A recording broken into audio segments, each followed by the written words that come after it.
Sir, पप्पन यहाँ से निकल गया। ले भैया, तेरा ठेला संभाल ले। उसको उधर ही रोक के रख, चाहे वो रोए या हंसे, तुम उसकी चिंता मत कर। जब तक वो हमारे पास है, बाजी हमारे हाथ में है। तुम लोग मेरा इंतजार करो, और कुछ भी गड़बड़ हुआ ना, तुम में से किसी को नहीं छोड़ूंगा मैं। ये चिड़ी का गुलाम तुम्हारी तरफ गया था, देखना जरा।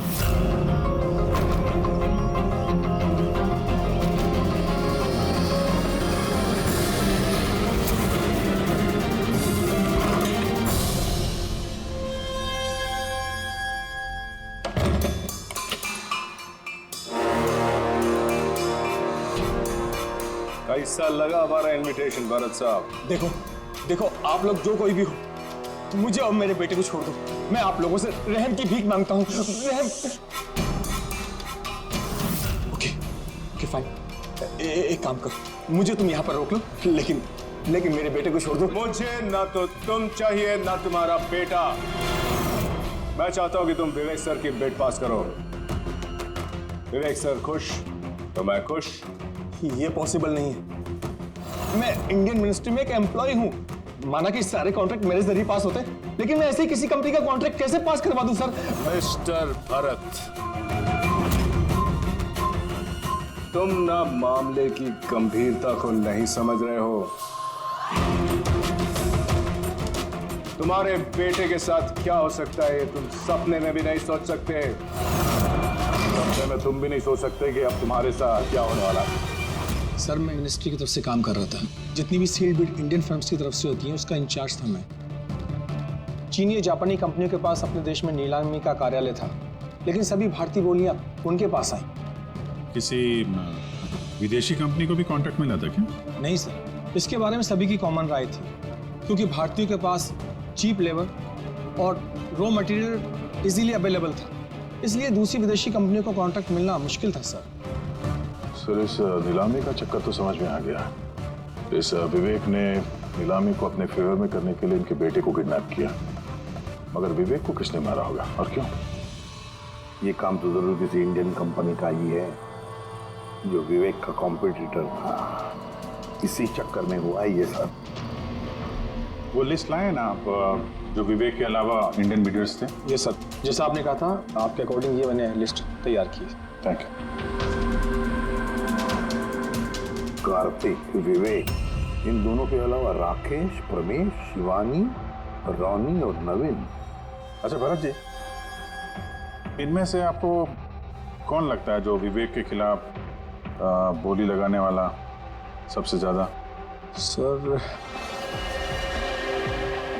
यानी ऐसा कोई आदमी जो विवेक के ये बिड जीतने से दुखी हो या फिर उसे कोई नुकसान हो? सर ऐसे तो दो लोग हो सकते हैं, रोनी और नवीन। रोनी और नवीन, तो फिर मिल लो। इस रोनी और नवीन से पूछताछ करो, उनसे पता तो चले है कौन ऐसा जो बिना दिखे भी खून कर सकता है।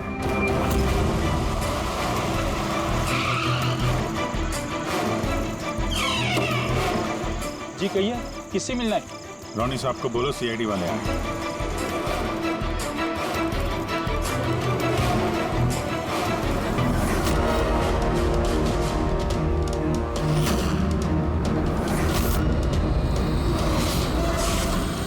सर, लाइट चली गई? मैं पता लगाता हूँ। नहीं मिस्टर रोनी, आप बाहर नहीं जाएंगे, आप इधर रुकिए। आपकी जान को खतरा है, ये वही खूनी हो सकता है। सिक्योरिटी! रोनी, आप हिलना मत। सिक्योरिटी! सर, यहाँ कोई है? कोई है? सर, यहाँ कौन है इधर?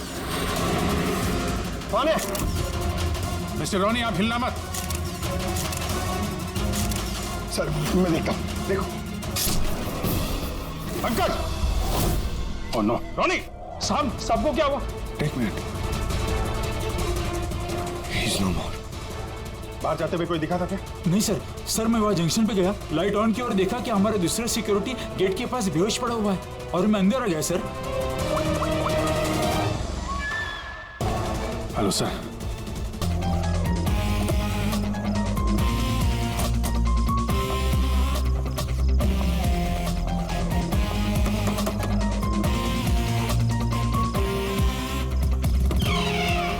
ठीक कहिए, किससे मिलना है? रोनी साहब को बोलो सीआईडी वाले आए। ठीक है। सोमवार की रात को विवेक का खून हो गया और हमें तुम पे शक है। क्या बकवास कर रहे हैं आप? भला मैं विवेक का खून क्यों करने लगा? अब इस क्यों का जवाब तो तुम्हें ही देना पड़ेगा। मैं विवेक के खून के बारे में कुछ नहीं जानता।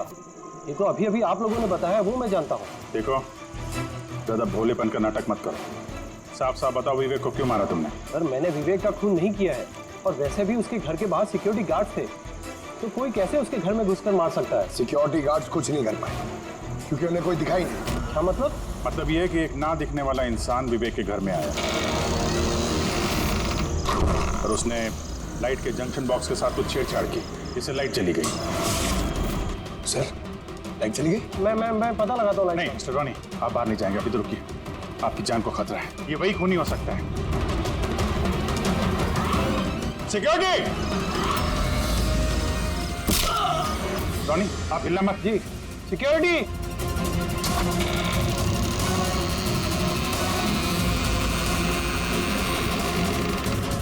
कौन है उधर? सर, सर, यहाँ पे? कौन है? कोई था यहाँ पे? कौन है? कोई दिखा? नहीं। रोनी, हिलना मत। सिक्योरिटी, लाइट ऑन करो। मैं भाग जाता हूँ। Oh no, Pankaj!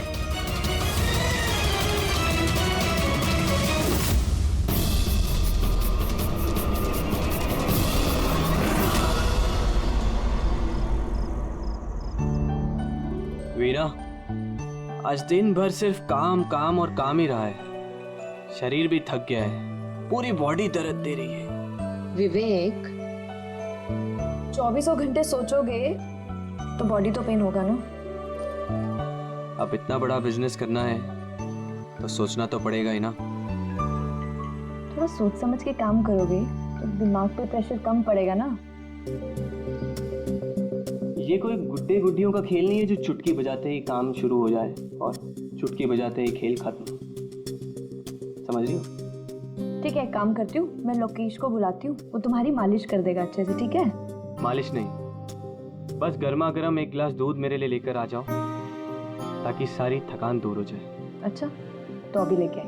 Please, thank you.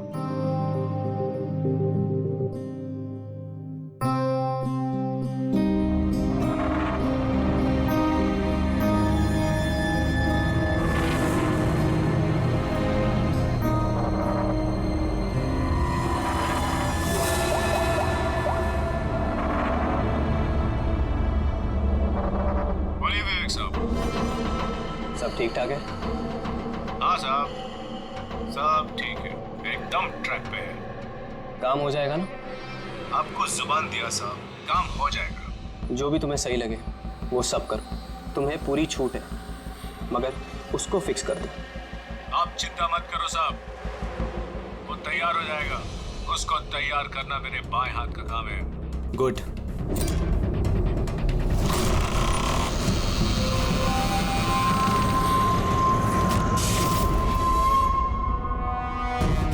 ये लाइट्स को क्या हो गया?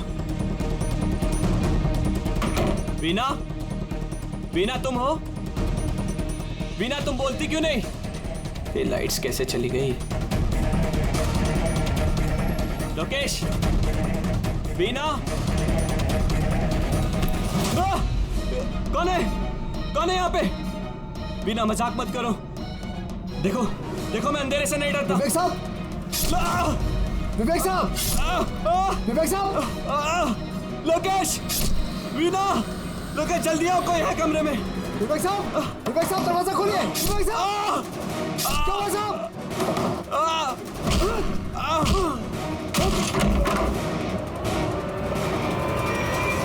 विवेक साहब!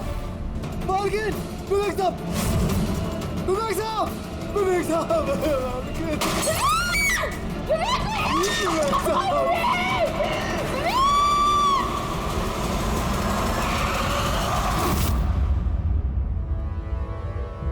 सर, लगता है कई बार चाकू से वार किया।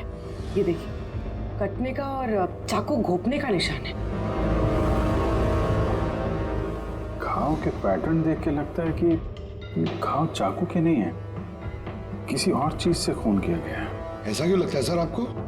ये देखो, ये जो घाव के पैटर्न देख रहे हो एकदम बराबर बराबर है, एक ही साइज के, और ये ज़्यादा गहरे नहीं है। अगर चाकू का घाव होता तो बड़ा होता, गहरा होता, और ऐसे पैटर्न में नहीं बनता। मतलब सर, चाकू जैसा ये कोई छोटा हथियार है और उसे बार बार मार के खून किया। लगता तो ऐसे ही है। आप कहाँ थे आप जब ये खून हुआ? साहब मैं नीचे अपने कमरे में था। जब विवेक साहब की चीखने की आवाज सुनी तो मैं दौड़ के ऊपर आया। साहब मैंने दरवाजा खोलने की बहुत कोशिश की, लेकिन दरवाजा अंदर से बंद था। विवेक साहब अंदर से जोर जोर से चिल्ला रहे थे, इसलिए मैं दरवाजा तोड़ के अंदर गया और मैंने देखा कि जब दौड़ के अंदर आए तो आपने खूनी को नहीं देखा यहाँ पे? यही तो अजीब है साहब, खूनी दिखा ही नहीं। दरवाजा बंद था अंदर से? हाँ साहब।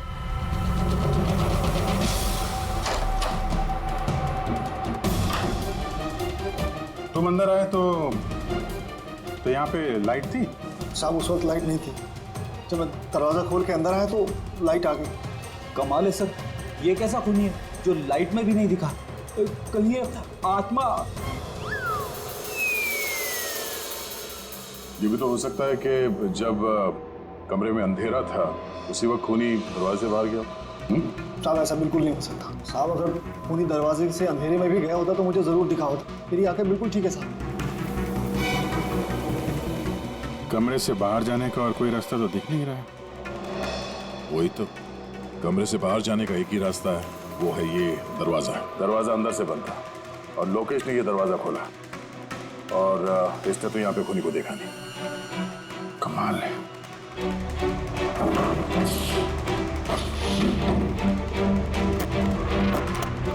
क्योंकि अंदर से बंद है, यहाँ से तो खूनी आ नहीं सकता। तो खूनी अंदर कैसे आया?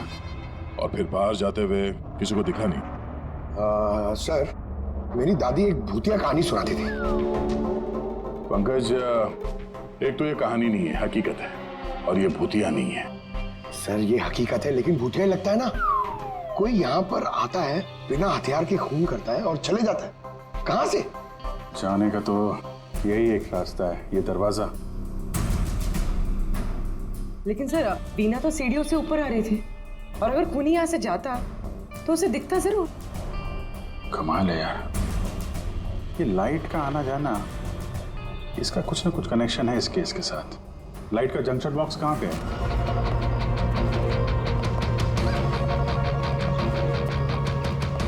सर यही जंक्शन बॉक्स है।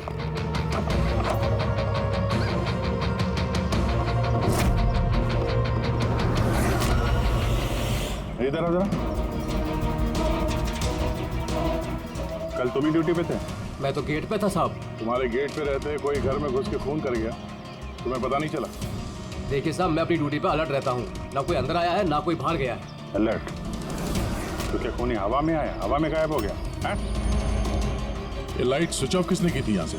पता नहीं साहब, अचानक ऑफ हो गई। मैंने सोचा फ्यूज उड़ गया हो। या कोई स्पार्क वार्क हुआ था जंक्शन बॉक्स में? नहीं साहब, स्पार्क नहीं हुआ था, लाइट चली गई, और जैसे लाइट चली गई मैं जंक्शन बॉक्स की तरफ दौड़ा। देखा बाकी सबके घर में लाइट है, हमारी क्यों नहीं? और देखा साहब जंक्शन बॉक्स खुला था, जंक्शन बॉक्स का स्विच भी बंद था, और मैंने ऑन किया साहब। जैसे ही ऑन किया लाइट आ गई। कोई तो आया था यहाँ पे जिसने लाइट के साथ छेड़छाड़ की है। विवेक की बीवी बीना, उससे भी पूछ लेते हैं।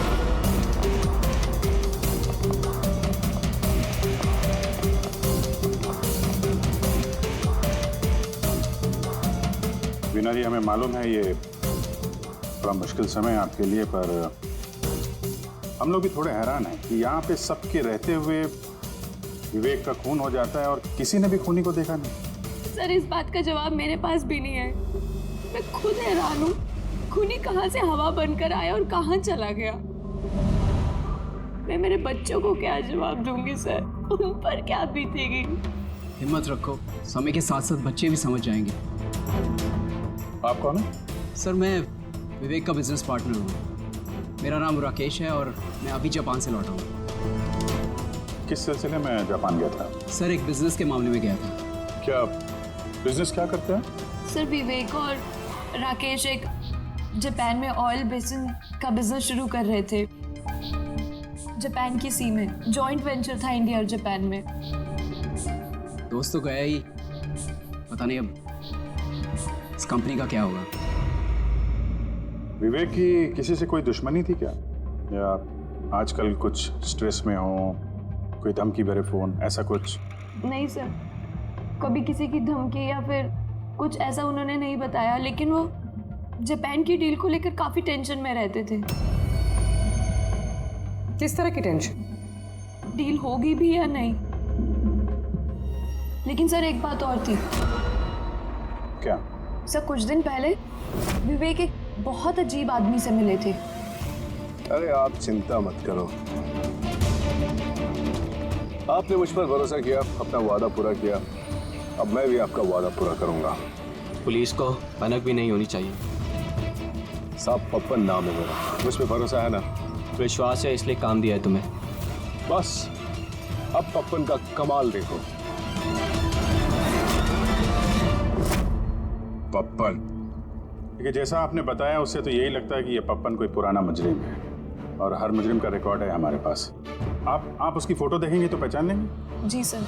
ठीक है, फिर तो जल्दी इस पप्पन का पता चल जाएगा, और उसने क्या किया था वो भी।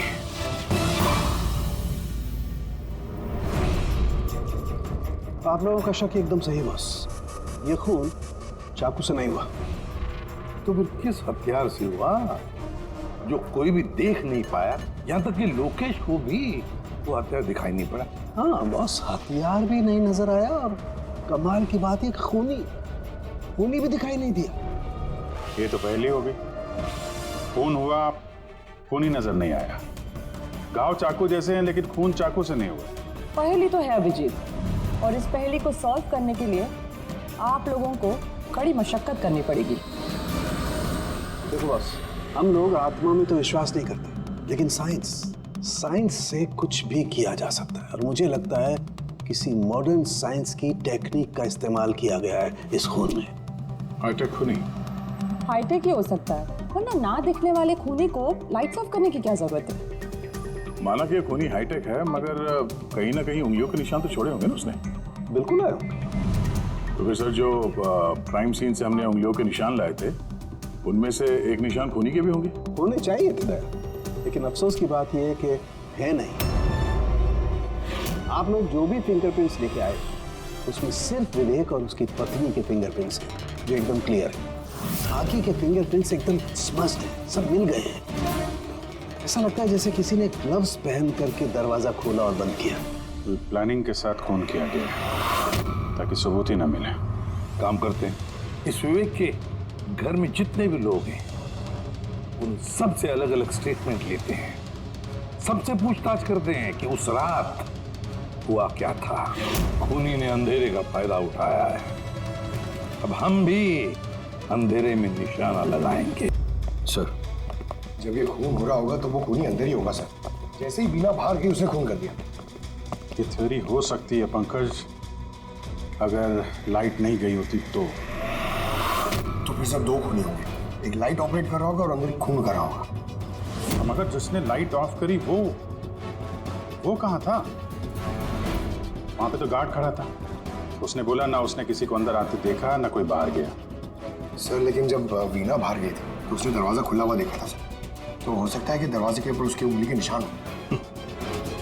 खूनी यहाँ भी चालाक निकला। सारों के सामने बताया ना, यहाँ कमरे के अंदर हमें एक भी फिंगरप्रिंट्स नहीं मिले, एक भी। उसने हैंड ग्लव्स पहने होंगे सर, इसलिए शायद नहीं मिले। हैंड ग्लव्स तो पहने ही होंगे। विवेक की बॉडी यहाँ पड़ी थी, मतलब यहाँ कहीं खड़ा होगा। 1 मिनट यहाँ खड़े होना जरा पंकज। खूनी जब अंदर आया तो दरवाजा खुला हुआ था। जैसे ही लाइट गई, खूनी अंदर आया, उसने दरवाजा बंद किया। अंधेरे में उसने विवेक का खून कर दिया, कि जब लोकेश आया था तो ये दरवाजा अंदर से बंद था। हाँ सर, खूनी अंदर ही होगा सर। करेक्ट। और जैसे ही लोकेश दरवाजा खोल के आया, खूनी चुपके से यहाँ से निकल गया। लेकिन अगर खूनी यहाँ से गया है तो लोकेश तो यहीं कहीं खड़ा था, उसे तो दिखना चाहिए था ना खूनी।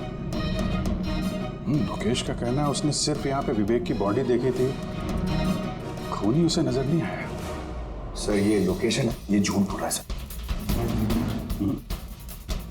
लगता तो नहीं है। इंटरोगेशन में अच्छे अच्छे झूठ बोलने वाले ना लड़खड़ाने लगते हैं, उनकी जबान कांपने लगती है। ऐसा लगता नहीं है वो झूठ बोल रहा है। तो फिर कौन है ये आदमी?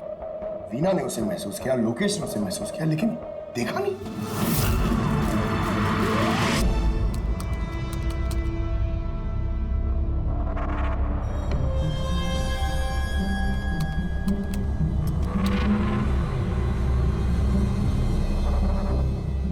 सर मरने से पहले विवेक ने जिस नंबर पे फोन किया था वो नंबर एक दिन पहले चोरी हो गया था और अब वो अनअवेलेबल आ रहा है। अनअवेलेबल है तो जरूर पप्पन का होगा दया, पप्पन का नंबर होगा। क्या पता चला उसके बारे में? सर पूरी ट्रेस कर रही है, उसका क्रिमिनल रिकॉर्ड भी चेक कर रही है सर, बहुत जल्द पता चल जाएगा। यही है, यही सर। सर ये देखिए सर, हमारे रिकॉर्ड में तो कई सारे पप्पन हैं, लेकिन वीना के बताए अनुसार ये वही आदमी जिसकी हमें तलाश है। सर ये वही आदमी है जिसे मैंने विवेक के साथ देखा था। हमारे रिकॉर्ड के हिसाब से तो ये मुजरिम बहुत ही खतरनाक है सर, खूनी है। और अगर विवेक ने इसे पैसे दिए हैं तो जरूर खून किया होगा इसने। और अभी ये बेल पे बाहर है और पुलिस स्टेशन पे हाजिरी देने के लिए जाता है हर रोज। कौन से पुलिस स्टेशन में जाता है ये हाजिरी देने के लिए?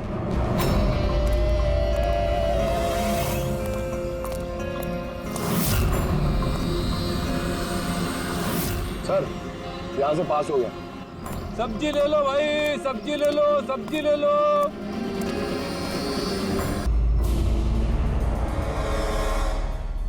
ऐसा कैसे हो सकता है अभिजीत? खून तुम्हारे सामने हुआ और तुम कह रहे हो कि तुमने खूनी को देखा तक नहीं? हाँ सर, पहले तो हम सुनी सुनाई बातों पे यकीन कर रहे थे, पर यहाँ तो हम लोग वहाँ मौजूद थे सर, कोई नहीं दिखा। मतलब विवेक के खून की जैसा? हाँ सर। ये किस तरह का खूनी है सर? जो है मगर दिखाई नहीं देता। नहीं तो, पर इतना पक्का है कि मैंने वहाँ पे कुछ शैडो जैसी देखी थी, कुछ अजीब सी। एक्सप्लेन करना मुश्किल हो रहा है मगर। के यार फोटो से कुछ पता चल रहा है तुझे? बॉस लगा हुआ तो शायद कुछ हाथ लग जाए, लेकिन एक बात पक्की है, ये खून भी वैसे ही हुआ है जैसे इससे पहले को खून हुआ है। ये देखो बस, ये देखो यहाँ फोटो में ये हल्की सी रोशनी में ये कुछ आकृति दिखाई दे रही है, शैडो जैसी, बिना आकार के। ये क्या है ये समझ में नहीं आ रहा है। सालू के साथ मैं पहले से कह रहा था, ये जरूर कोई आत्मा है। सर वो जो कोई भी था मैंने उसे महसूस किया था सर। मैंने उसे पकड़ने की कोशिश की लेकिन वो हाथ में ही है। देखो यार, ये आत्मा कुछ नहीं होता। बॉस ये क्या है ये अभी तक पता नहीं लगा पाया। ये किस किस्म का हथियार इस्तेमाल किया इस खूनी ने? ये बॉस, ये हथियार इसे शूरिकेन कहते हैं बॉस। शूरिकेन? तो इस तरह का हथियार तो मैंने मार्शल आर्ट्स वाली फिल्मों में देखा है। अरे इसे तो वो निंजाज यूज करते हैं। वो निंजा?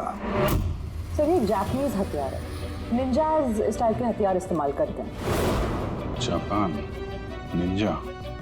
और ये ऑक्शन भी जापान में होने वाला है सर, तो कहीं इन सबका कनेक्शन जापान से तो नहीं? बिल्कुल है, जापान से कनेक्शन है। इस राकेश से मिलना पड़ेगा। वही गया था ना जापान किसी डील के बारे में बात करने। राकेश तुम विवेक के पार्टनर हो, है ना? तो तुम तो जरूर जानते होंगे कि विवेक ने बिड हासिल करने के लिए पप्पन नाम के किसी गुंडे को हायर किया था भरत के बेटे को किडनैप करने के लिए, है ना? नहीं सर, इसके बारे में मुझे कुछ भी मालूम नहीं। अरे ऐसा कैसे हो सकता है? इतनी बड़ी बात और पार्टनर को पता नहीं? सर वो मुझसे काफ़ी बातें छुपाता था, इसीलिए बिजनेस में भी लॉस हो रहा था। वो इतना बेताब रहता था कि लॉस कवर करने के लिए भी वो क्या क्या करता था और कहाँ कहाँ जाता था मुझे बिल्कुल मालूम नहीं है। अच्छा, वैसे आप जापान गए थे ना विवेक के खून से पहले? हाँ गया। क्या करने गए थे आप?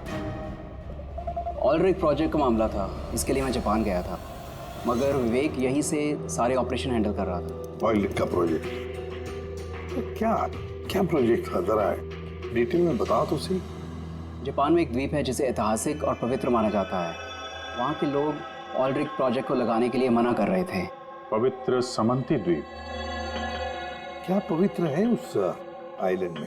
कुछ पुराने योद्धाओं को वहाँ पे दफनाया गया था, जैसे समुराइज, रॉनिन्स और निंजास। सामुराई, रॉनिन, निंजास, पुराने योद्धाओं को दफना दिया था वहां पर। सर ये कोई इत्तेफाक है या कुछ और? ये जो निंजास है ये पुराने दौर के हथियारे थे सर जापान में, और आज भी काफी लोग इन लोगों को मानते हैं।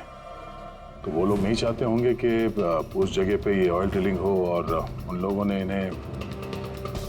हाँ हो सकता है दया, हो सकता है, पर ये भी तो हो सकता है कि इन लोगों की आपसी दुश्मनी, कोई बिजनेस राइवल।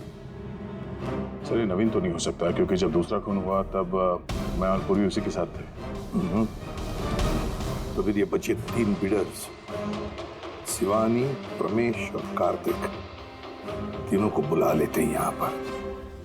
कार्तिक, प्रमेश, शिवानी, तो तुम 3 भारतीय थे विवेक के साथ बिड करने में जापान में, मगर डील हमारे हाथ में आई नहीं, और इसी वजह से विवेक और रोनी का खून हुआ है। कार्तिक आप कहाँ थे जब ये दोनों खून हुए? सर मैं मीटिंग में ही था, आप मेरे एम्प्लॉय से पूछ सकते हैं सर।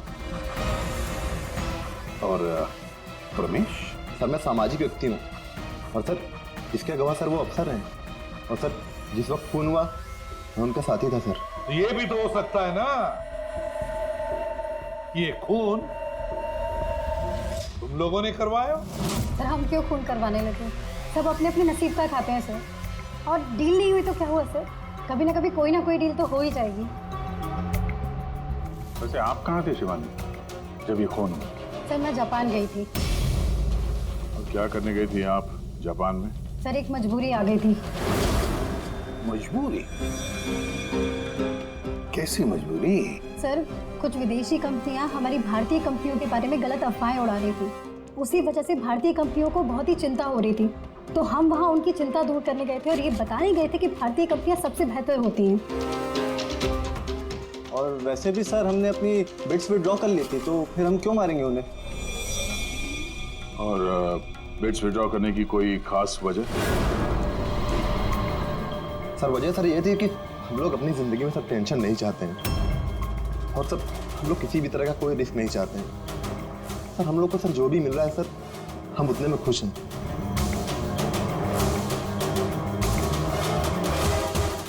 सर अब तो ये नवीन ही बचा, इसने तो बिड भी वापस नहीं ली। तो कहीं नवीन ने तो नहीं ये सब किया?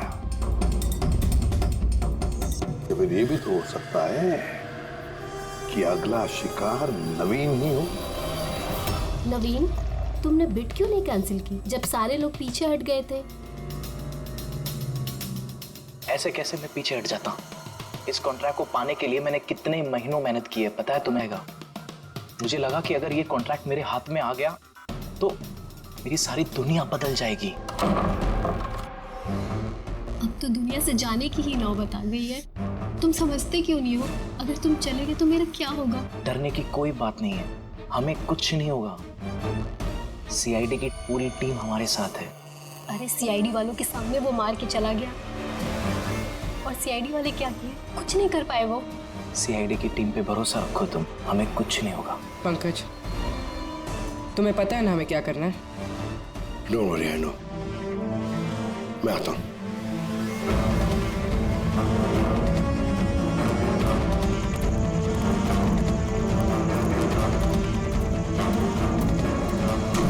ये है वो जंक्शन बॉक्स जिसकी वजह से सारा पंगा हो रहा है। मैं देखता हूं ये कौन है। ये जगह सही है।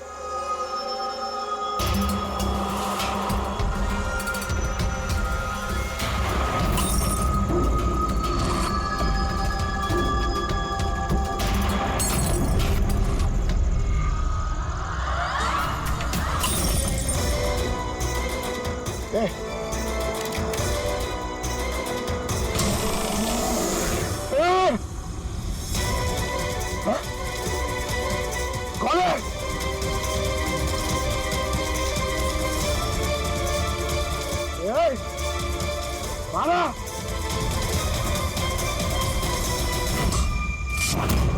नवीन, ये लाइट को क्या हो गया? अरे कुछ नहीं हुआ। नहीं नहीं, वो आ गया है। कुछ नहीं होगा, कुछ नहीं होगा आपको, प्लीज रिलैक्स हो जाइए।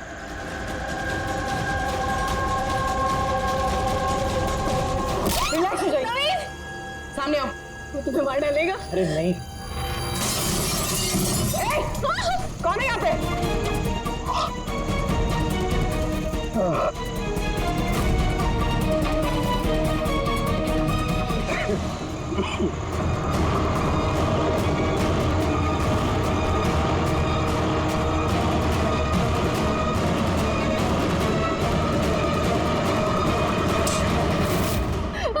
आप लोग ठीक है? हाँ?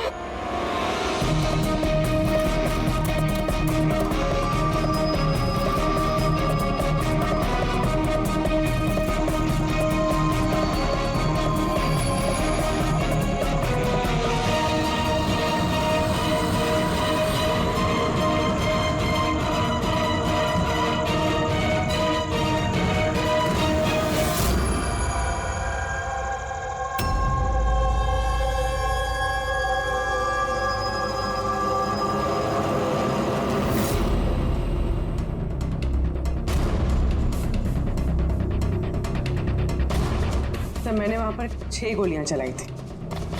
उनमें से 5 गोलियां तो मिल गई, मगर एक गोली उस खूनी को जरूर लगी है।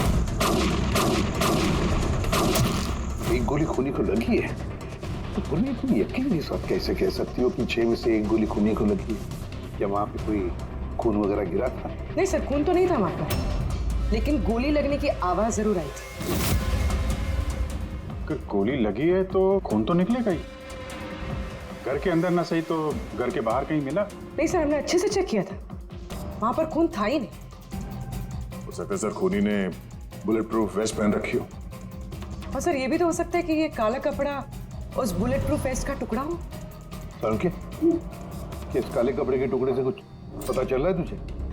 नहीं बॉस, इस कपड़े पर से भी खून के ट्रेसेस तो नहीं मिले। खून के अलावा कुछ मिला तुझे? हाँ, ये कपड़ा इतना काला है कि विश्वास नहीं होता है। इस पर से कोई भी रिफ्लेक्शन हो ही नहीं सकता है। रिफ्लेक्शन नहीं हो सकता? मतलब ये फ्रेडी कि जब आप किसी भी चीज पर लाइट डालते हैं तो वो लाइट थोड़ी सी रिफ्लेक्ट होके आपकी आंखों में आती है। इसी से पता चलता है कि वो क्या चीज है, उसका कलर क्या है, ये सब कुछ। लेकिन इस कपड़े पर अगर आप लाइट डालेंगे तो रिफ्लेक्ट होगी ही नहीं। इस कपड़े पे लाइट मारेंगे तो ये कपड़ा दिखेगा नहीं ना।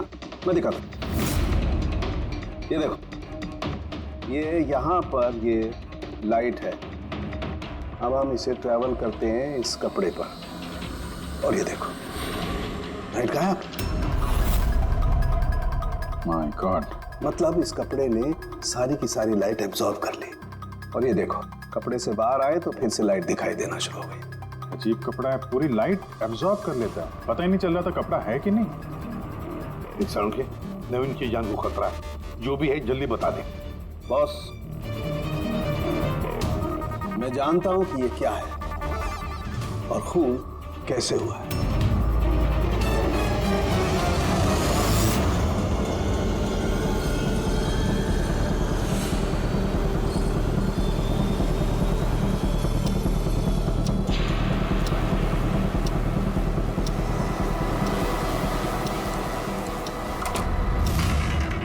शिखा, क्या हुआ तुम्हें? क्यों इतनी परेशान लग रही हो? हमें कुछ नहीं होगा, रिलैक्स हो जाओ। कैसे रिलैक्स हो जाओ? तुम्हें कुछ हो गया तो? शिखा, मैंने बोला हमें कुछ नहीं होगा। नवीन, ये लाइट कैसे चली गई? अरे नवीन, वो आ गया है। कोई नहीं वो तुम्हें मार डालेगा।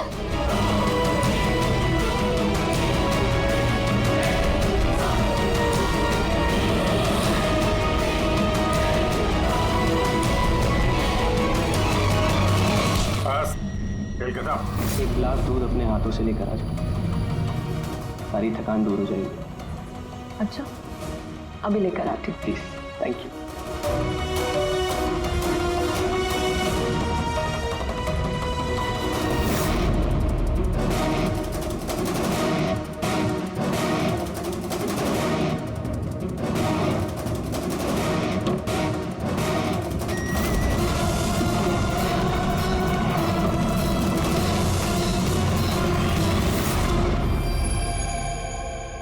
सोचा नहीं था कि कोई मुझे भी पकड़ सकेगा। हमने भी नहीं सोचा था कि एक पत्नी अपने पति का खून कर देगी। अपराधी चाहे जितना दिमाग लगाकर अपराध को अंजाम दे, कहीं ना कहीं उससे कोई ना कोई गलती हो ही जाती है। मैंने तो कोई गलती नहीं करी, फिर भी आप लोगों ने मुझे पकड़ लिया। नहीं, गलती हुई तुमसे। ये कपड़ा पहन के तुमने बहुत अकलमंदी दिखाई थी, लेकिन इस कपड़े का टुकड़ा हमें खिड़की में से मिल गया और खिड़की पे फंसा हुआ वो कपड़ा हमारे लिए सबूत बन गया और उसी कपड़े की वजह से तुम हमारी पकड़ में आ गई। ये कैसा कपड़ा है सर? मैंने इसके बारे में पहले सिर्फ सुना था बॉस। मुझे पता नहीं था कि इसका इस्तेमाल किया जा सकता है, वो भी इस तरीके से। इसे जिस जिस व्यक्ति ने बनाया उसने अपने हिसाब से इसको नाम दिया, लेकिन एक बात पक्की है, ये दुनिया की सबसे ज्यादा काली चीज है। मैं तो कुछ समझा नहीं। सीधे तरीके से ये बात है फ्रेडी कि अगर इस कपड़े का कोई सूट बना करके पहन लेगा, वो व्यक्ति आपको दिखाई नहीं देगा तब तक जब तक कि उसके आसपास की सारी लाइट्स एलिमिनेट ना हो जाए। वो दिखाई नहीं देगा। अगर दिखाई देगा तो सिर्फ एक आकृति दिखाई देगी, एक छाया, वो भी बिना किसी रूप के। ये एक 3D से 2D में बदल जाने की प्रक्रिया है। अरे सर, कोई तो लाइट होगी जिससे ये दिखे। ऐसी कोई लाइट नहीं है, ना इंफ्रारेड लाइट, ना यूवी लाइट, ना ही लाइट स्पेक्ट्रम। अभिजीत, नवीन से कहो कि वो बिड विड्रॉ ना करे और ये इंफॉर्मेशन सब में फैला दो। सर, इस बात के फैलते ही उस पर फिर से हमला हो सकता है। यही तो हम चाहते हैं पूर्वी, यही तो हम चाहते हैं। ये ब्लैक फैब्रिक लाइट को एब्जॉर्ब कर लेता है, लेकिन हीट को एब्जॉर्ब नहीं करता। हीट को तो रिफ्लेक्ट करेगा ही। हम खूनी को पकड़ेंगे थर्मल विजन से।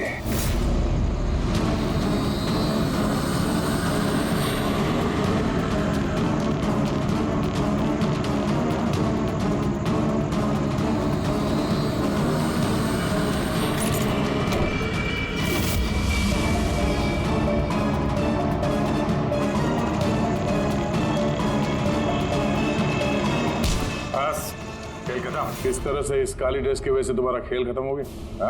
अब जल्दी से बताओ, अपने पति का खून क्यों किया तुमने? नफरत थी मुझे उससे।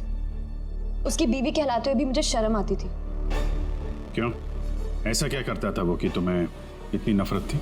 ये जो बिजनेस था मेरे पापा ने उसे दिया था। इतना बड़ा एम्पायर खड़ा करके दिया उसे, और वो उसे मिट्टी में मिलाने की कोशिश कर रहा था। गुंडों के बदौलत कॉन्ट्रैक्ट लेता था। तुम्हारा मतलब है कि वो खुद अपना बिजनेस खराब कर रहा था? कर नहीं रहा था, कर दिया था। मेरी फैमिली बैंकरप्सी की गिनती में थी। बिजनेस खराब चल रहा था तो उसे बातचीत कर दी, उसे समझा दी, उसे जान से मार दिया। मैंने उसे बहुत समझाने की कोशिश की थी, पर वो नहीं समझा और मजबूरन मुझे ये कदम उठाना पड़ा। मुझे मेरे बच्चों के बारे में सोचना था, उन्हें तो मैं भूखा नहीं मार सकती। तो इसलिए सारा बिजनेस तुमने अपने हाथ में ले लिया? हाँ, मैंने जापान की एक कंपनी को अप्रोच किया था छिपकर। छोटे छोटे कॉन्ट्रैक्ट और पैसों के बदले मैंने तय किया कि भारतीय कंपनी कॉन्ट्रैक्ट पर कोई बोली ना लगा सके, और इसीलिए मैंने सभी बोली लगाने वालों को मारने का प्लान किया। और उन्हें मारने के लिए ऐसे हथियार का इस्तेमाल किया जो निंजास इस्तेमाल करते हैं? हाँ? हाँ। क्या मिला ये सब करके? जेल। जिन बच्चों के लिए तुमने गुनाह का रास्ता अपनाया, अब वो बेचारे अनाथ हो जाएंगे।